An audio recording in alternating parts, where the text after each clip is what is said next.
Yo, you guys, this is Blacklist of the Abyss, and you're watching my review for One Piece Chapter 739. And it turns out that ship that Trouble destroyed, it ended up, when he hit it, it ended up getting pushed into the executive tower and pretty much destroying it. So I get why he did it now, but at the same time, I still don't get why he did it. Like, destroying the ship accomplished something, but I don't understand why he would want to accomplish that. Why would he want to destroy the executive tower? Sugar was in there. What if she got hurt? Like, I mean, she did, and everything worked out because it's a manga, you know. But it's like still, I still don't see the point of destroying the ship. It made no sense still, but whatever. Unless Sugar had gotten out of the executive tower, but I don't think she did. She looked pretty surprised in the beginning of the chapter when the ship was coming at the tower. So yeah, but like I said, everything worked out because it's a manga.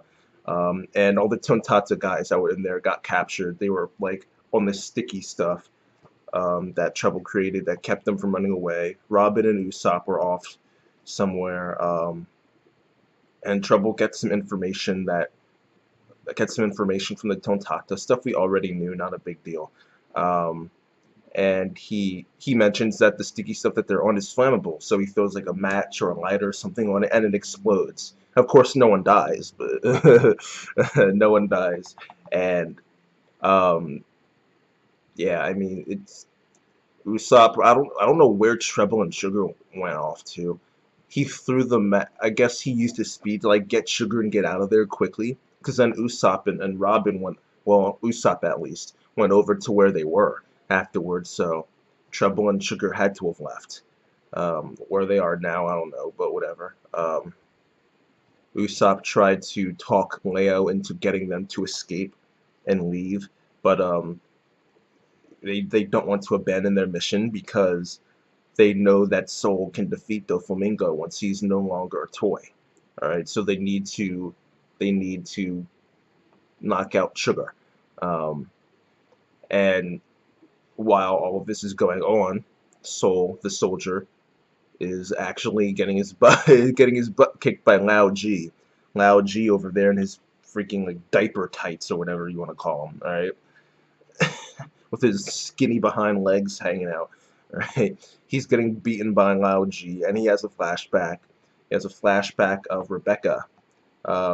Pretty much, it was like earlier in the day, I guess. And Rebecca, she's talking back to him, right? She's talking back to him, saying things like how Kairos isn't real, that Ace's devil fruit, getting that is like the only way they'll actually be able to defeat Doflamingo. Um, Adjusting myself here because the brightness isn't very good. Um, yeah, she's talking about Kairos not being real. Getting Ace's Devil Fruit's the only way they'll actually beat Doflamingo. And Soul tells her, dude, if you enter in this tournament, you're not gonna win. You can't win with all the people that are gonna be in it. Not you can't win. But she kind of gets angry and says that she starts yelling at him, saying, you're not my father. You can't tell me what to do. Blah blah blah. Kid stuff. Because apparently she's only 16. She just turned 16 like not too long ago. Apparently, how that's possible, I don't know. Um, I don't. I personally I don't know any 16-year-old Japanese girls with a body like that. But whatever, whatever. It's Oda. Oda's into that kind of thing, I guess. I don't know. But whatever. Apparently she's only 16 years old, and she's not an adult yet. Soul tries to convince her of that and tries to get her to listen to him, but she says some stupid stuff that she tries to take back, but Soul just walks away anyway. And they transition Oda. He transitions from that flashback to Rebecca in the tournament, in the Coliseum, and she attacks the first time like ever. She attacks, except she's attacking with a bladeless sword. All right, bladeless. Dude, even Kenshin himself isn't that stupid. He didn't get a freaking bladeless sword. He got a reverse blade sword. She should have done the same freaking thing. All right, reverse blade sword. That way you don't need to attack, but even if you do, you can easily get things done if you have to. All right. Um, but yeah, obviously her bladeless attack, it did absolutely nothing to Diamante, and Diamante steps on her foot to keep her from running away, and he hits her in the head with a club. All right, so I mean, okay, I mean Diamante still isn't impressive. It's not. He was strong enough to crack her helmet open. I break her helmet. All right, cool, but it's not impressive. I've seen better. I've seen more impressive things in One Piece. Like this dude is supposed to be like an executive, right? He's supposed to be like one of the top dogs, right underneath Doflamingo. He's the champion of the Coliseum. So why can't he do something impressive like Treble or Pika? How is he? How am I supposed to believe he's on their level when all he can do is club people? Like, that's it. But whatever. He's trying to build up some heat and get people to not like him by telling Rebecca how her mother died. Um, and Sabo responds to this by telling Bartolomeo to go over to Rebecca and protect her. So that'll happen soon, or maybe it won't. I wouldn't be surprised.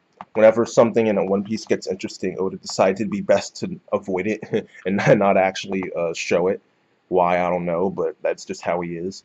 Um, but yeah, the Tontata, we go back to Seoul after that. The Tontata rescue him, they get him out of there, saying that they can't afford to have him lose there or die because he's the only one that can defeat Doflamingo. We learn about how he was the first person to be turned into a toy.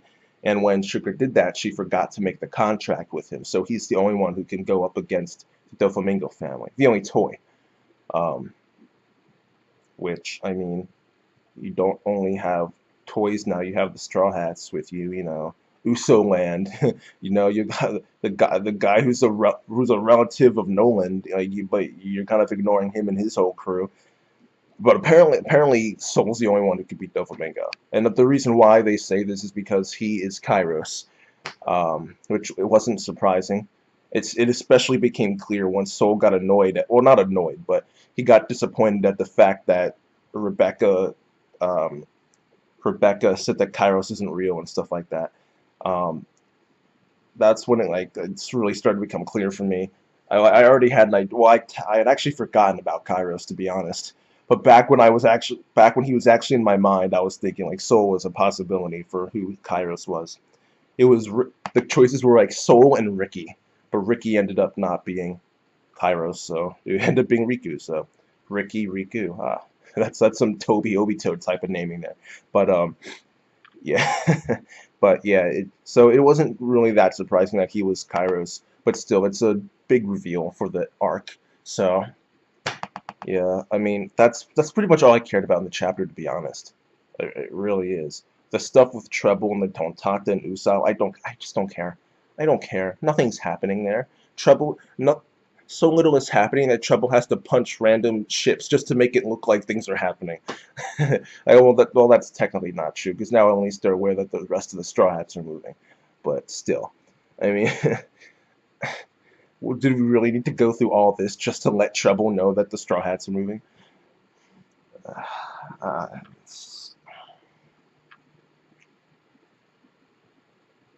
that plus the stuff going on with Soul and Lao G, the tournament right now, it's just boring. Just Rosa in general is boring. All right, just Rosa in general is boring. All right, there have been individual chapters that have been awesome. There really have. The chapter 700, I think, which was when Doflamingo revealed he had Ace's Devil Fruit. Um, the chapter not too long ago with when Big Mom's ship came up.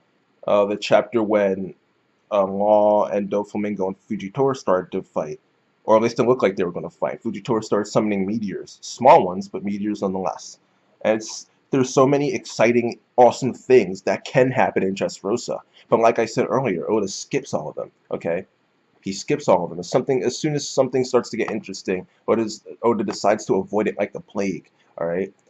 The tournament for Ace's Devil Fruit. I mean, as soon as we got interesting fight, he skipped it.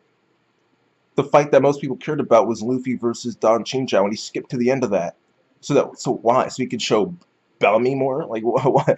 Like, why? Why skip the only parts of the tournament people actually care about? Why?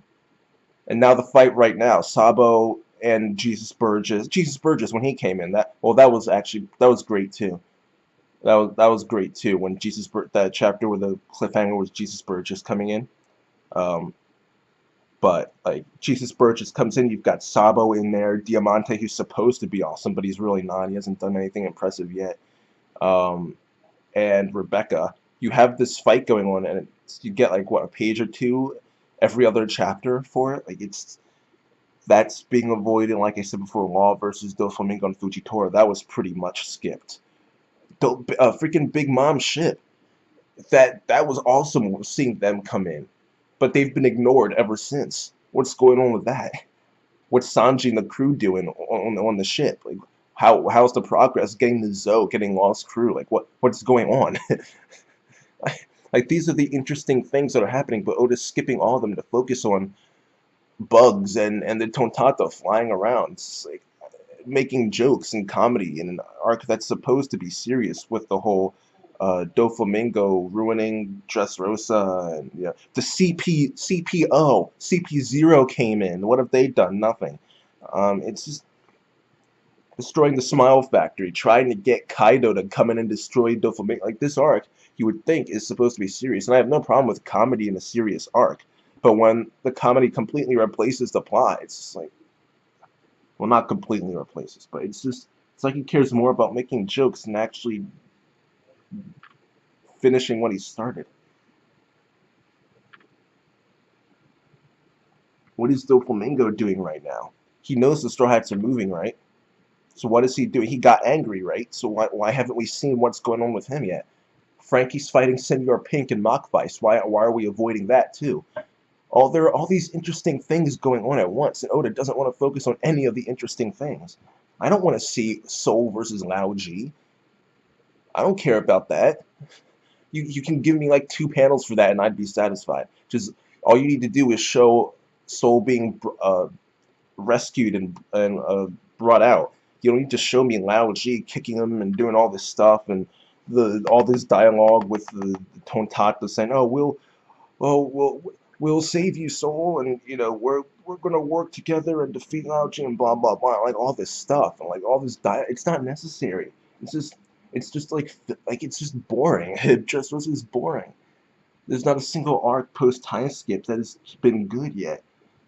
Fishman Island was bad. I said this in one of my like early One Piece reviews, but Dressrosa, not Dressrosa, Fishman Island was a bad arc. Punk Hazard was better, but still not. It was still below average. I mean, I could explain it if I wanted to. It's just this video would get too long. I could make a Punk Hazard review actually, explaining why it's below average. Then this arc is just okay. I mean, so far it's been better than Dressrosa, just for the fact that Oda hasn't completely negated every good thing about Punk Hazard, or every good thing about Dressrosa, like he did in Punk Hazard. In Punk Hazard, he negated every good thing about the arc, pretty much. So in Dressrosa, he hasn't done that yet, but I mean, he might as well have, because he's ignoring all the good things he created. So it's just, it's just a boring. I'll give this chapter a 6.5 out of 10 because the reveal of Soul being Kairos is big, but everything else was boring and just not interesting and just whatever.